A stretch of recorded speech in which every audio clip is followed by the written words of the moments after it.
Okay, Judges chapter 19. I'm going to come out right now and say disclaimer, disclaimer. Judges chapter 19 is a little NC-17. So just be aware, this is not a PG-rated chapter.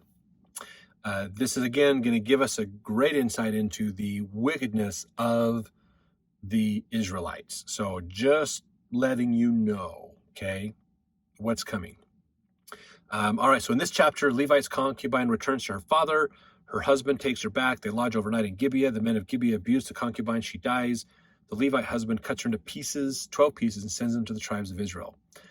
This is going to be an eye-opener for Israel, and this is pretty crazy. So, yeah, just as a warning, okay? Just as a warning. If that description is already like, I don't even want to deal with this, then go to the next chapter.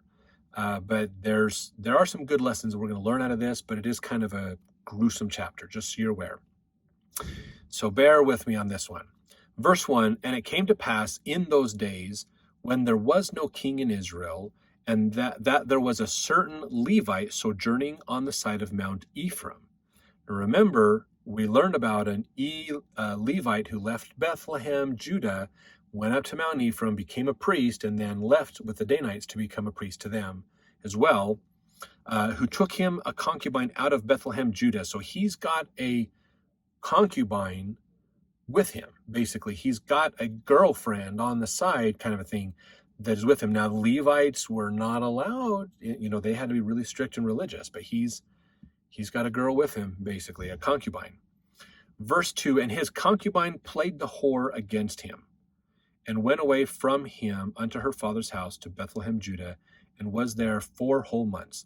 So she ends up sleeping with somebody else, from what I understand here, and then she leaves and realizes, I'm not going to go back to the Levite, because we're supposed to be a couple, but now I have slept with another man, so I'm going to go back to my father's house. I'm just going to go home.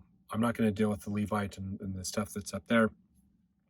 So she goes home, was there for 4 whole months. Verse 3, and her husband arose and went after her to speak friendly unto her and to bring her again, having his servant with him, and a couple of asses. And she brought him into her father's house. And when the father of the damsel saw him, he rejoiced to meet him. So this Levite, which could technically be a different Levite than what the guy with Micah, but it might not. We don't know for sure. We just know both of them are Levites. Could be the same Levite, could be 2 different Levites that went up there. We don't know.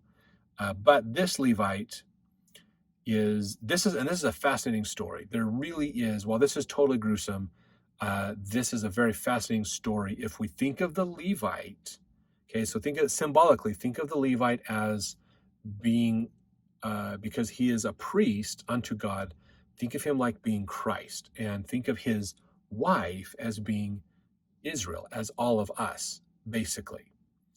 Which is fascinating because you think about it in Isaiah and other places, we hear a lot of times they talk about the second coming of the Savior being him, the bridegroom, coming to meet his bride. So the children of Israel, the followers of Christ,